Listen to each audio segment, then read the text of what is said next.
Yesterday we also talked about rich doughs. We just did our ciabatta, which was a lean dough, water, flour, salt, and yeast. Rich doughs. We have butter, we have eggs, we have buttermilk, our dairy product we talked about, we have sugar. All these ingredients combined with our yeast is what we mix together initially to start foaming. We call that our sponge. Now a common mistake people will make with this is they'll melt the butter and the butter will be too hot and kill the yeast. Remember when we did the ciabatta, we talked about the temperature of the yeast being between about 90 and 110 degrees to bloom. Well, there's oftentimes people will mix melted butter in here, and the butter may be at 180 degrees or so. It's going to instantly kill the yeast. This I know is at a safe temperature because I let it sit. So I have my eggs in here, I have my butter in here, I have my buttermilk. I'm going to put my sugar and my yeast. The two ingredients I am not going to put in here initially are my flour and salt, which are staying together. You will see some recipes that tell you to whisk the flour, the salt, and the yeast together. Salt could inhibit the development of the yeast, which means the growth of the yeast. It could slow it down. If it slows it down so much, it may never develop. In a school setting or even at home, you can't always afford that extra time to be slowed down and have your yeast develop so slowly or not develop at all that you have to restart your project. So we're going to let this sit about 15 or 20 minutes so it starts to foam or sponge. That's why we call it a foam or a sponge. And when we come back, we're going to see what it looks like. Chef, the butter, is that straight butter? Is it unsalted? I always use unsalted butter because all the ingredients in there, all the recipes usually call for salt in addition to the flour and everything else that's in there. And if I'm just cooking as well, I use unsalted butter because then I can season it myself. It gives me more control over my product. Could I use margarine instead? You can use margarine instead. You cannot use shortening, but butter and margarine are interchangeable. We cook it for about 15 or 20 minutes, and we notice this is why we call it a foam or a sponge, because it foams up or sponges up. Looks like a sponge. So just gonna stir it, make sure everything's incorporated. Gonna add my flour and my salt. Take it to the mixer. And we're gonna mix this on a medium speed, like number 2 or 3, for about 5 minutes. Just till the dough comes together. Now remember, this is a rich dough. And one thing I didn't mention previously is that rich doughs also weaken gluten. And what do I mean by that? Like things like the addition of eggs and sugar and butter, our dairy products, they're going to weaken the gluten strands. Now, that's not to say they're going to completely fall apart, but in another term, they're going to make them more tender as well. Because if you think about it, you want a nice crusty piece of French or Italian bread. If you're eating a cinnamon roll or a Danish, you want a soft texture. So by those ingredients lessening or weakening the gluten structure, they're going to give you a little bit more of a tender crumb and a tender product. So after this comes together about 5 minutes, we're going to put in our proof box. And this will probably need about an hour. And then we're going to take it to our bench. Beautiful.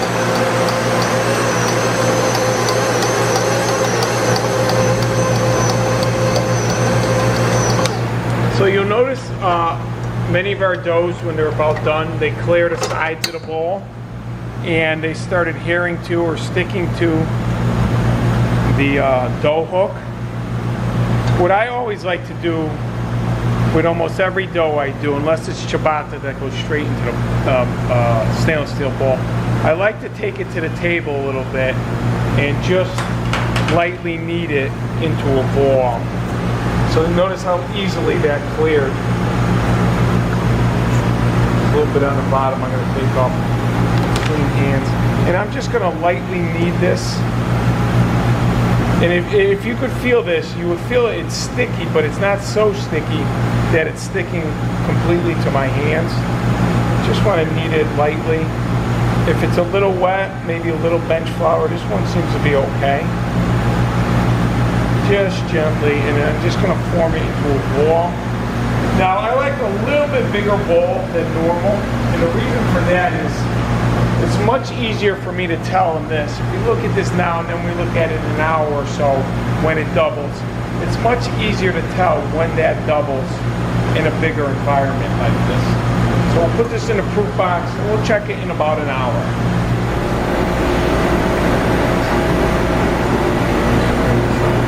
So our cinnamon rolls, we've seen that come up nicely. That's very close to being done. Start whenever you want. Little bench flour, we notice our cinnamon rolls come up.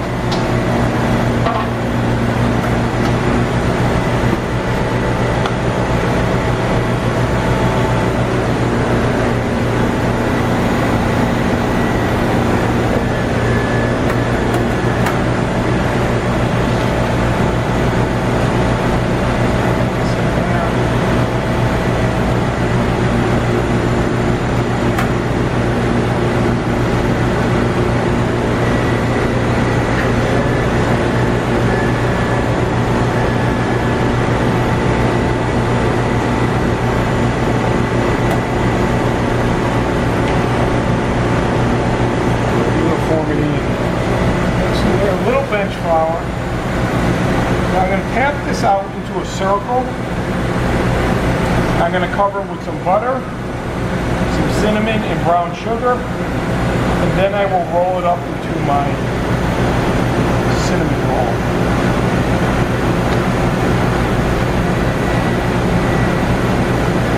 Again, I don't even really need to use a rolling pin. This dough is so soft. And you notice, even if I was using a rolling pin, I want to use gentle pressure.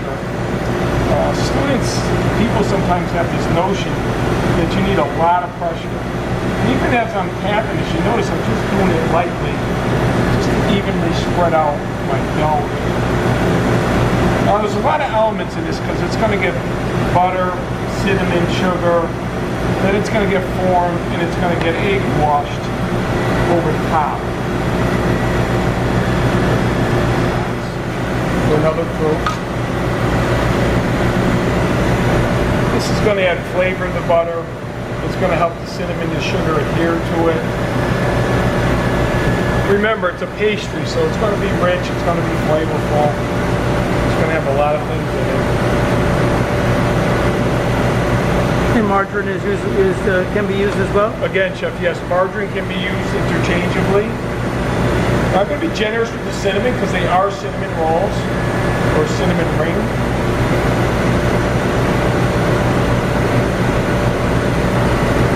Is there any limit to what you can put inside these? No, you'd want something sturdy or solid. Now, if I was making Danish, which is our laminated doughs, I would add a little bit more. You could add like apricot preserves, raspberry or strawberry preserves. Apples are very nice. Sometimes people put raisins inside of here. So a fruit like a additional that are fine. fruit like a peach might not be such a good idea because it gets too much moisture. Correct. Any high moisture foods, blueberries, things of that nature. Those would need kind of like a starch thickener to absorb a lot of that liquid. So not so much for... Now, if I was to cook those peaches down and make a filling out of them and maybe thicken those, then it could become acceptable.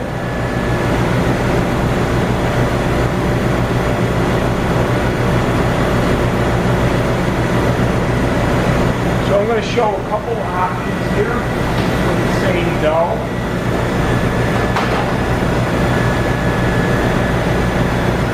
be our cinnamon ring.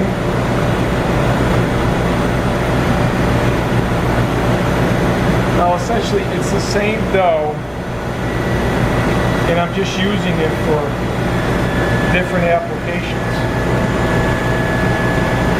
Just tapping it gently with my fingers to form the ring, and then I'll show you in a minute how we cut that. Now the second piece, I'm going to make circular as well, but I'm going to do something a little bit different with that one. Sure, that's to let me go to the back door. Oh, well. This one's going to have a little more to it in my work area. And I'm going to grab my scissors and an egg wash. This dough, we are going to make little cuts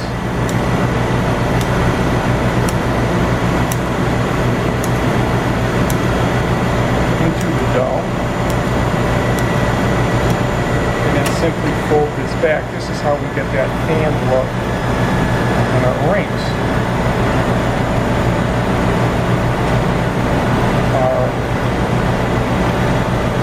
Other doughs, I'm going to do this same application instead of making it into a ring. I'm going to simply cut this.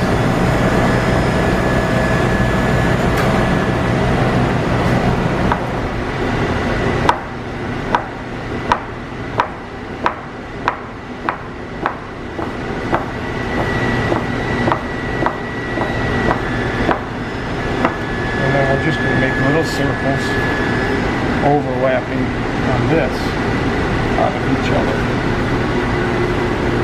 So same dough, different applications. This might be easier initially for students to do food classes.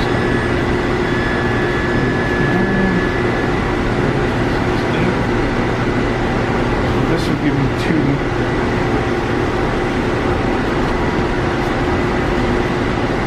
Separate rings.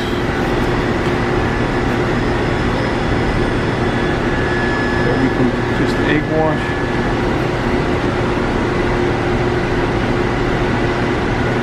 You could leave them separate as well, right? You could even leave them separate like this for individuals.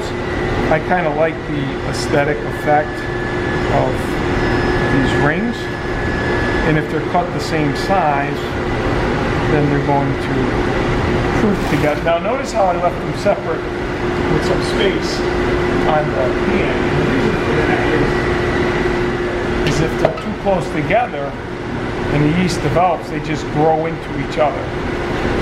So make sure you leave space in between. So make sure you leave space for that expansion. And if you're not sure, leave a little extra space between her. So now these are ready to get egg washed. Then they're going to go into the box. And when they double there, then they'll be ready for the oven. When they come out of the oven, they're going to even get more work. They're going to get a simple syrup, which is a sugar water, usually 50% water, 50% sugar by volume. That'll give you a nice glaze over the top, and it's going to help with our icing.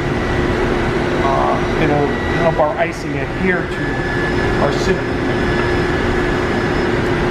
How long will it be in the proof box? So again, a relative thing, you may read a recipe that says, oh, a half an hour, an hour. Again, when it doubles, the easiest way I explain it to students and people is think of these as flowers that have not yet bloomed. When flowers bloom, they open up and they're ready for the sunshine, they're ready to absorb those nutrients. Same thing with any yeast-raised stuff like this. When these open up, whether these were croissants or straight Danish or just cinnamon rolls or rings, when they open up, you see how tight they look right now. When they open up and look puffier and fuller, then we know they're ready for the oven. So I'm going to say we're going to check this in about a half an hour to 45 minutes. It's a little more. Start to finish in 1 hour, I know their item didn't proof completely. Okay. So now we see how they've come up like a flower and they've bloomed and blossomed nicely. Now these are ready for the oven. So these are going for 10 or 12 minutes at 350. They'll come out while they're warm. We'll put that sugar water on there like we talked about with simple syrup. And then when they start to cool, we'll put the icing on. If we put the icing on when they're hot, it's gonna run right off. So we'll take a look at these when they come out of the oven in about 10 minutes. How long did this bake for? So this baked for actually 11 minutes, and it is ready for slightly warm for about 5 or 10 minutes. Slightly warm, and I'm applying simple syrup. You can notice the sheen and the shine it's giving to that. And what exactly is simple syrup? Simple It syrup? is sugar and water. Did you heat it? A lot of times you boil it till it turns clear, and you'll see you'll have just this clear looking liquid.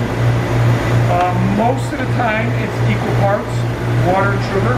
Sometimes we make a heavier one depending on the application. Usually for my Danish and cinnamon rolls, I do an equal part of water, equal part of sugar, boil it out until it's clear. Another 5 minutes, we'll put the icing on these. Yeah. Give up on it. So once they sat, after 5 or 10 minutes cooled after the simple syrup, and you can see a nice shine that it gives that, I'm going to apply my icing. And what I'm going to do with that is I'm going to do it from a distance, let a little bit drizzle down, and then run it. I do it from a higher visual plane because I'm able to see more of the product I'm icing, and I'm able to cover it more thoroughly. What exactly is in the icing, Chef? This icing is just powdered sugar and a little milk. Now sometimes, if I was making, say, apple cinnamon Danish, sometimes I may put apple juice in my icing. For some items, I might put orange juice in my icing.